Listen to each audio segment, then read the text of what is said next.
Have you ever wondered why some men always come back? Not out of need, but out of something deeper and more inexplicable, as though drawn by an invisible thread they cannot name.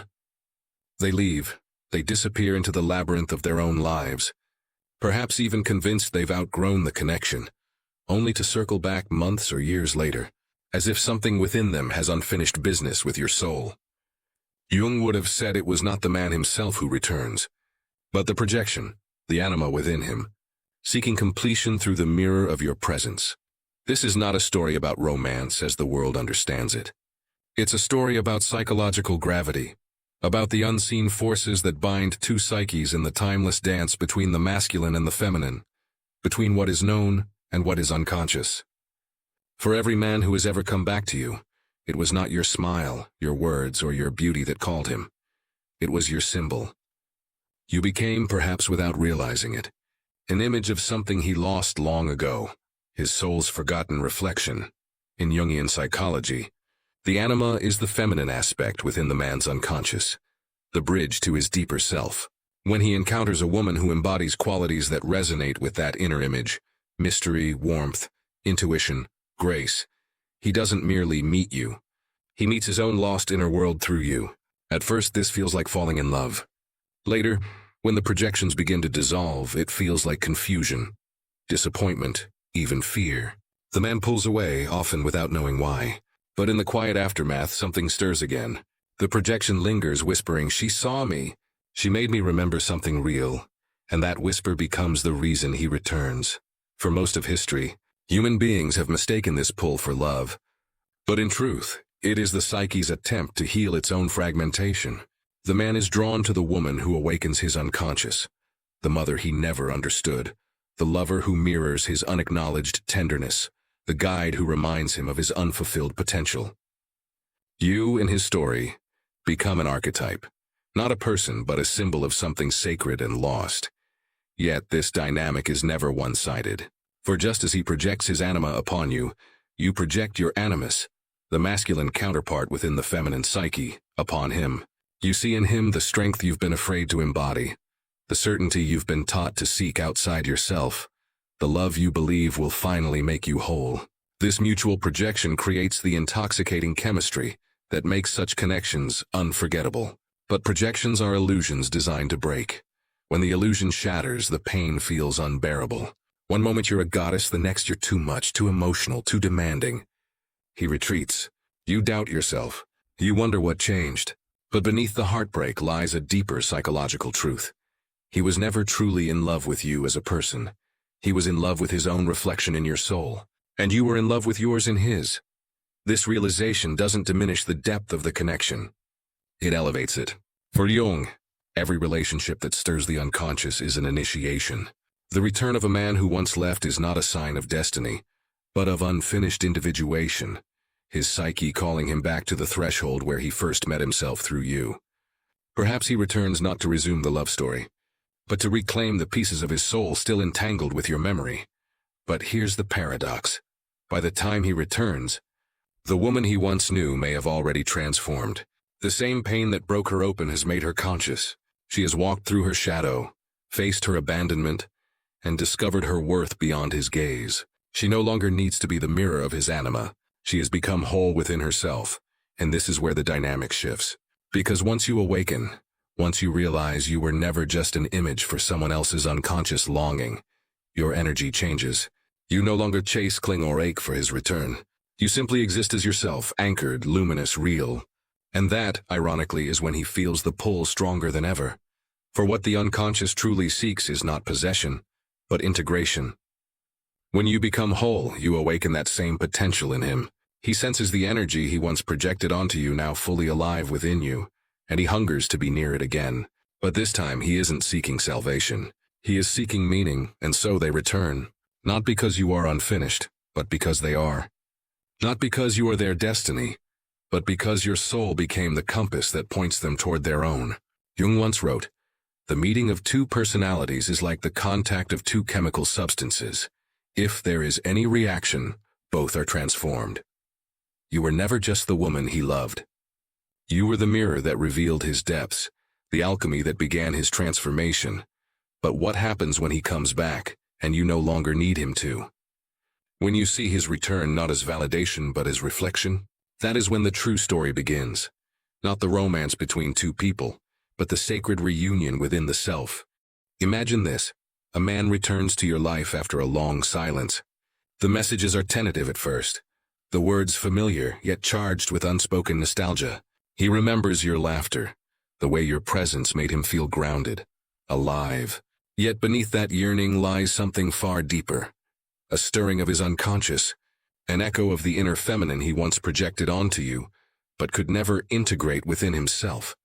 To you, it might seem like he is seeking closure or rekindling affection.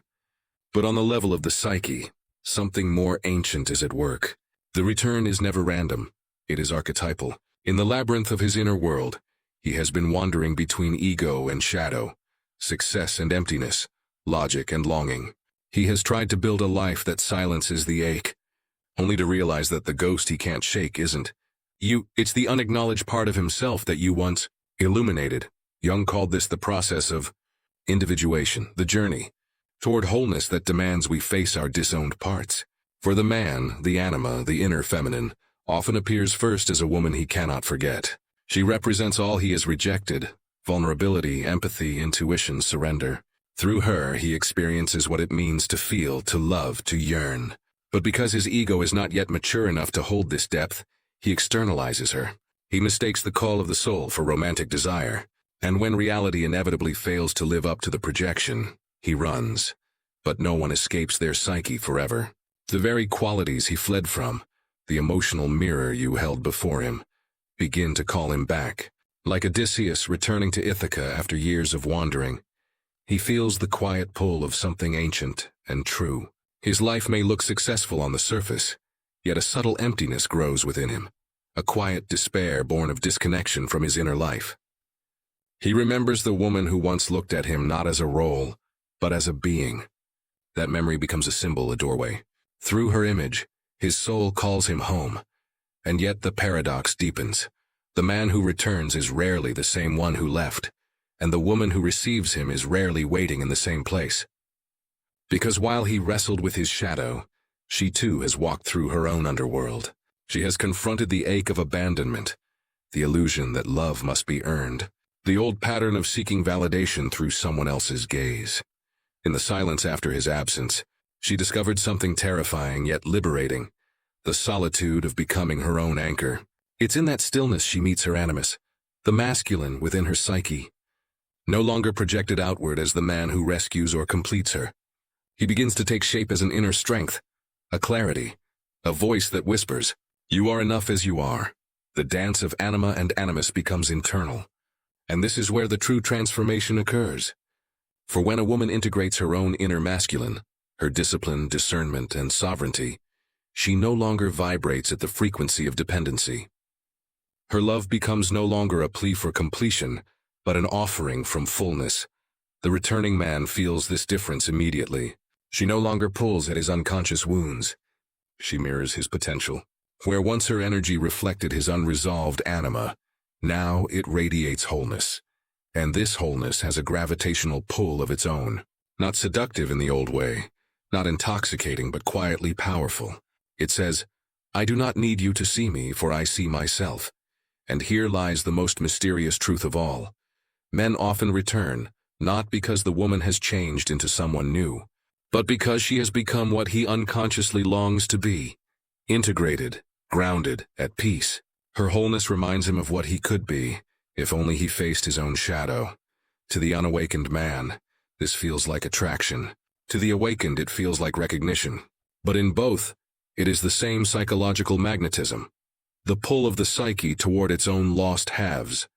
Yet what happens next depends on whether he is ready to meet her at this new level of consciousness. If he has not yet embraced his own inner work, he may again confuse the call of the soul with the need for comfort. He may try to recreate the past, to grasp what once gave him meaning. But to the awakened woman, the past no longer exists in that form. She has already crossed the river of transformation. She sees him with compassion, but no longer with illusion.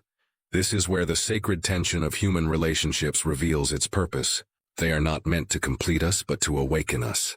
The man's return, then, becomes not a promise of reunion, but an invitation to meet again. This time without masks, without projections, without the unconscious contract that once bound them. And yet, even this stage is not final, because beneath the psychological narrative lies something timeless, the archetypal rhythm of death and rebirth. Every return in love mirrors a greater cosmic truth, that what departs from us must eventually circle back, transformed, to test whether we have truly transcended attachment. The man who returns is the mirror of your evolution. His presence asks, have you truly become who you are, or do you still seek yourself through me? And how you answer, through silence, through boundaries, through the calm steadiness of self-love, determines whether this return becomes regression or transcendence. There is a moment, subtle yet profound, when the energy shifts. The man who once vanished stands before you again, not as a fantasy or a savior, but as a human being, fragile and uncertain. The reunion feels both fated and strangely familiar, as if two souls have found each other across lifetimes, only to discover they were never meant to stay the same. You sense that he has changed, but not entirely. His eyes carry the fatigue of battles fought in silence, the quiet wars men wage with their own emptiness. He tells you he's been thinking about you, that he never stopped wondering, that no one else made him feel the same. Yet beneath his words you sense something deeper. He is not seeking you, but the meaning he lost when he left. You were never simply a lover to him. You were an initiation he didn't complete. You were the mirror that reflected his potential for love, truth, and vulnerability, qualities he once feared, but now aches to reclaim. Jung wrote that what we repress in the unconscious never disappears. It returns, disguised as fate. And so the man comes back, not out of choice but out of compulsion, a psychic gravity pulling him toward the place where his soul's evolution was interrupted. He may not have the words for it, but part of him knows. Until he faces the truth of what that relationship awakened in him, he will continue to repeat the same patterns in different faces, different names, different lives, but something has shifted within you too. You are no longer the woman who waits at the gates of his indecision. The time apart has taught you the alchemy of solitude, the transformation of longing into power. You have stopped romanticizing the ache and started listening to it. You have realized that what you called love was often your own unconscious yearning to be chosen, to be seen, to be validated. Now, when he returns, you see through the projection. You can feel the difference between desire and destiny. He may speak of missing you, but you no longer translate that as proof of love. You understand that missing someone often means missing the version of ourselves we once were in their presence. And yet, compassion softens the edges of your insight. You no longer need to punish him for leaving or reward him for returning. You understand that every soul moves at its own pace toward wholeness, and love cannot hurry that process. The man before you is still on his path, still learning the language of his inner world. And perhaps your role now is not to rekindle what was, but to witness what is, with honesty and grace. This is where the Stoics and Jung meet, in the art of detachment. Marcus Aurelius wrote, "Accept whatever comes to you woven in the pattern of your destiny, for what could more aptly fit your needs." The Stoic does not deny emotion. He transcends its tyranny, and so do you. You feel the tenderness of his return, but you no longer lose yourself in it. You can hold the memory without drowning in nostalgia. You can love without clinging, forgive without reopening old wounds. In this quiet mastery lies true strength, because the moment you no longer seek to possess love, you embody it. You no longer chase validation. You radiate it. This is the stage Jung called individuation, the sacred integration of the opposites within, the feminine and masculine, the light and the shadow, the lover and the beloved. When you reach this place, you are no longer bound by the archetype of the abandoned woman or the redeemer. You are free. The man senses this freedom instinctively. He cannot name it, but he feels it like a shift in the air. It disarms him, even frightens him, because he realizes that the power he once held through your longing is gone. You no longer orbit around him. You are your own sun, and in that moment he faces his greatest psychological challenge, to love without control. Jung would say this is where the man begins to meet his shadow, the part of himself that fears surrender, that equates vulnerability with weakness, that confuses love with ownership. If he is conscious, he will begin to see that your strength is not a threat, but a mirror of his own potential. If he is not, he will pull away again, mistaking independence for rejection. But this time you won't chase. You will understand that his coming and going are part of the same spiritual rhythm, the psyche's attempt to reconcile what is fragmented. The man's return was never meant to give you closure. It was meant to reveal your evolution. You see, the feminine archetype at her highest expression is not the maiden who waits, nor the temptress who lures, but the queen who reigns with awareness. She does not beg for attention. She commands respect through her serenity. She does not manipulate emotion. She transforms it. And this transformation becomes magnetic.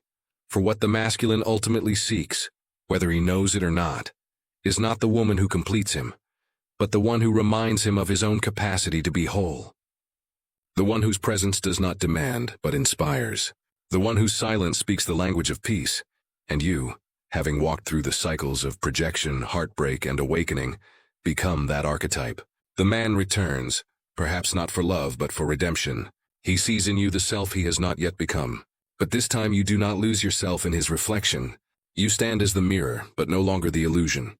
And in that stance, the balance between anima and animus, between the inner feminine and masculine, finally begins to harmonize. You no longer need him to come back. He no longer needs to escape. There comes a silence after awakening, a silence not of emptiness but of arrival. You stand where longing used to live, and all that remains is presence. The story of why men return begins to dissolve, for you see now that it was never about them. It was always about consciousness seeking itself through the labyrinth of human connection. In Jungian thought, every encounter is an invitation to integrate the shadow, to reclaim what we have disowned.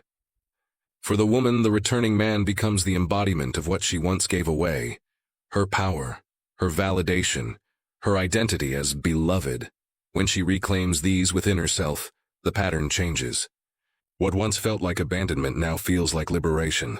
What once felt like loss now feels like clarity.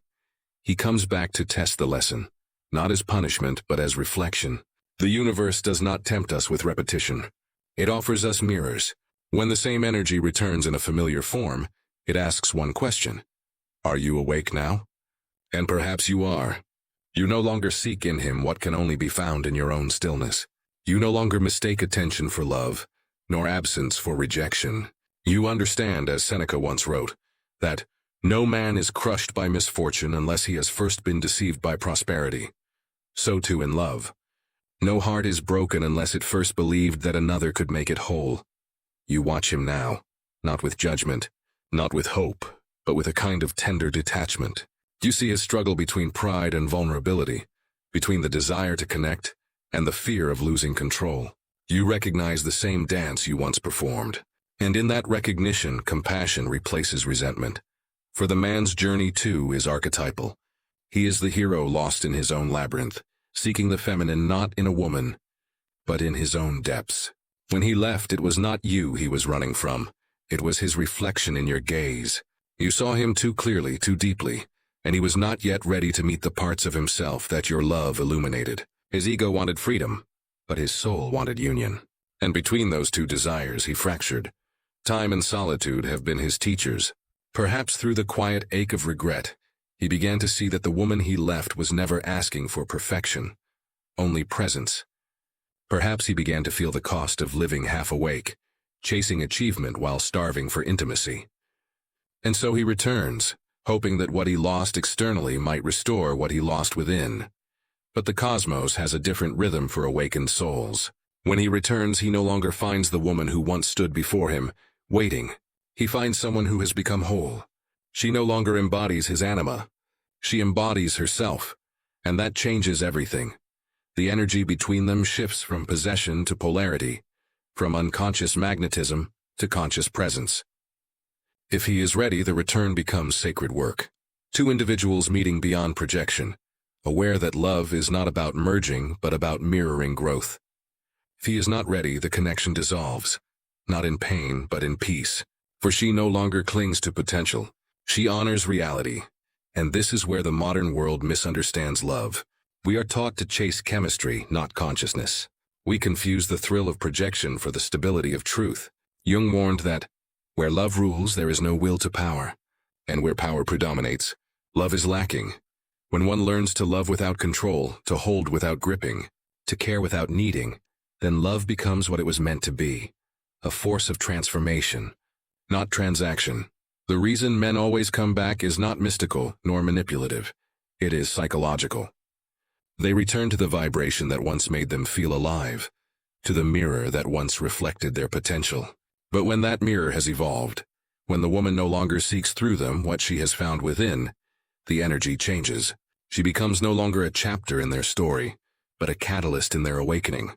There is an elegance in this realization. The woman no longer measures her worth by who returns or who stays. Her power is not in being unforgettable, it is in being at peace. The man's return ceases to be an event, becomes a lesson, one she no longer needs to repeat.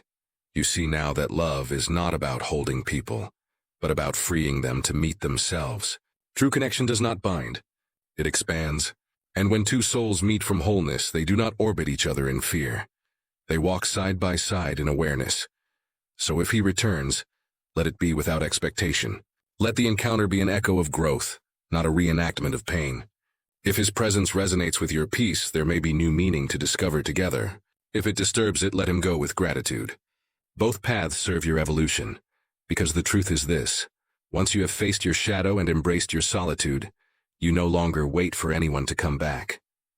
You realize they never truly left. Every soul you've met still lives within you, as lessons, as symbols, as whispers guiding you home to yourself. And in that homecoming, the pattern breaks. The circle completes. Love ceases to be something that happens to you. It becomes something you are. When you reach this place, no return can shake you, no absence can wound you, and no love can define you. For you have become what Jung called the self, the union of all opposites, the synthesis of your light and shadow. And the man who once returned to find you waiting will now find something greater. A woman who no longer waits for anyone, because she has already come back to herself. Thank you for spending this time with us. Your journey gives life to this channel. Stay with us, and together we'll keep exploring, growing, and discovering the truths that shape the soul. Until the next video, take care and see you soon.